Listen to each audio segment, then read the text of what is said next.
So this is Mike Lee, a family friend to us. I just want you to start off. I want to see like what you're doing here.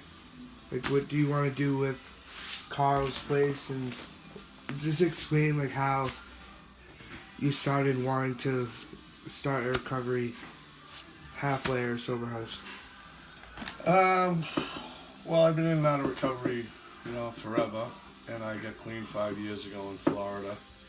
And a friend of mine who was down there with me when we came back, he relapsed and passed away from a drug overdose, a close friend. And I don't know, I've been fortunate enough to stay clean. I started a little roofing business, and I kind of always wanted to give back, you know what I mean, and help, other addicts and people that went down the same path as me.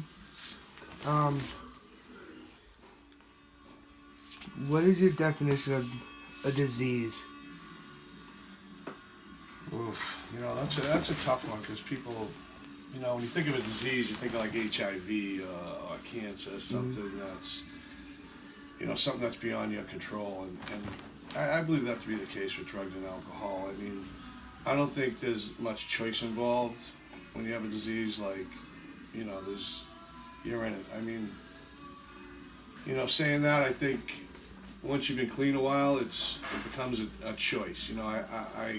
I don't think if I went out and got high today, I could say, I have a disease. I mean, I could, and so it's a slippery slope, but I just think it's something that's beyond your control. So would you say at the beginning of recovery, would you say it was a disease when you were using? Yeah, when you're in the throes of addiction, there isn't much choice. I mean, you gotta get it. I mean, I know cocaine is more psychological. I was on opiates, and it's a physical dependence. I mean, you need it. You get up in the morning, there's nothing else. You're not taking care of your children. You're not taking care of going to get a haircut. Doing a low clothes shop. I mean, you're feeding that fucking disease. That comes, first and foremost. Any heroin addict will tell you. You know what I mean? There's no choice. That's your only choice. Where did you see, what was the first sign of where you knew you had a problem with addiction? Oof. I mean, going back to when I was a teenager, I got in trouble. Even just drinking. The first times I drank, I got arrested. So there was always consequences of my actions. I knew I was, my father goes up to a bar every day and has a few beers, and he used to say to me, Mike, some people can drink and some people can't. Sucks. You're one of the ones who can't. You know what I mean? But it took me another, 30 years to realize it. Yeah. I am an alcoholic, but I was a drug addict first and foremost. But it was all the same. No matter what it was, I did it to excess. So I don't know about genetics or this and that, but there was something in play where I was just different than everyone else. So, would you say starting Carl's place after your friend, would you say Carl was a huge play into your recovery? Was he like your role model? No. We were just good friends, and I just, I had a lot of friends who died from addiction, but he stood out because I had been in jail with him, and with the same type of personality. He was a real funny kid, a wise kid, and we were in Florida together. And when I first come back, I went by someone's house, and when I was ringing the buzzer, the ambulances and police cars pulled up, and I was actually Snapchatting, and I sent it to your brother and some of his other friends who were in Florida. And I'm like, somebody OD'd, and then I got a call 10 minutes later that it was him and he was dead, And I had already sent out, the Snapchat, and I was like, I had to call these people and say, hey, man, that snap I just sent you, it was Carl, he's dead.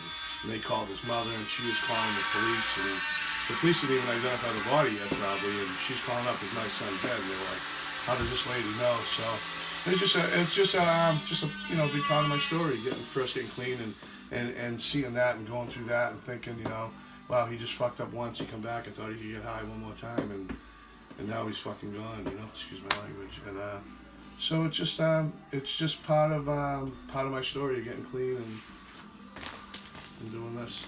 So when I want to get older, grow up, I want to to be a drug and alcohol counselor, own what you're doing now, Halfway House.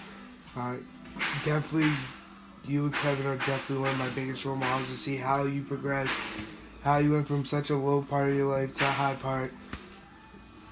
Learning from you guys showed me that I don't need any of it. That when I started being a kid, that when I seen the effects on him, that it just told me no, I don't need it. So I just wanted to ask you, since you and Kevin are some of my role models, who's the role model when you first started getting clean and like all you always thought about when you were in a bad place? Well, thank you, but hold on a second. My friend who helped me with this was a kid, Mickey Ward. He's a former boxer, and you know, just as far as him, not on the addict end, but as him, he would never quit. You know what I mean? You could fucking, you know, he just would never quit. He'd die before he quit. And I used to think of that a lot. Like, wow, there was so many times where I was close, and I was suicidal a few times. I mean, I almost did it, you know. And I was down so low, and you know, I think of him. Just never give up. Just never give up. And he was a big inspiration for me. He took me down to Florida and helped get me clean. And he was a major role model in my recovery. So when did you actually go down to Florida? Like, what was the first day you went down? St. Patrick's Day, 2013. So is that your recovery date? Yeah. I just celebrated 5 years. Good for you. How long did you spend down there? A little over a year. I did 90 days in treatment, and then I went to a sober house like this for a little while. Then I got my own place down there, and then I had a daughter that was bouncing around. I lost custody of her when she was a baby, and I started fighting for custody, and I won custody of her a couple of years ago. So that's what brought me back. So you're a close family friend to everyone in my family. How did you get connected with Kevin and Jackie? I was in jail in, 2000 back then, and your brother Jackie came in. He was just a kid. He was 17. I went to jail as an adult jail when I was 17 years old, and I just met him and kind of took him under the wing a little bit, you know, and just developed a personal bond with him. And then your brother more, when I went down to Florida, he was working in a treatment center down there, and I started hanging around with your brother a little bit. For Kevin, he was working when you got into treatment? Different treatment facility. I didn't go to the one he was working at. But you knew Jackie, so you got connected with Kevin? Yeah. I drove over there and looked him up, actually. I knew right when I saw him. You know, I hadn't seen him since he was a kid, since, you know, Projects in Allington. It was a long time, but... What are some of your, like, suggestions on, like, since I'm in school now working to get my degree in psychology, what suggestions should I take from you and use when I go longer in life? You know, it took me a long time to realize a few things, but stay around successful people and you'll be successful. Work hard, do the right thing, good things happen. That's it in a nutshell.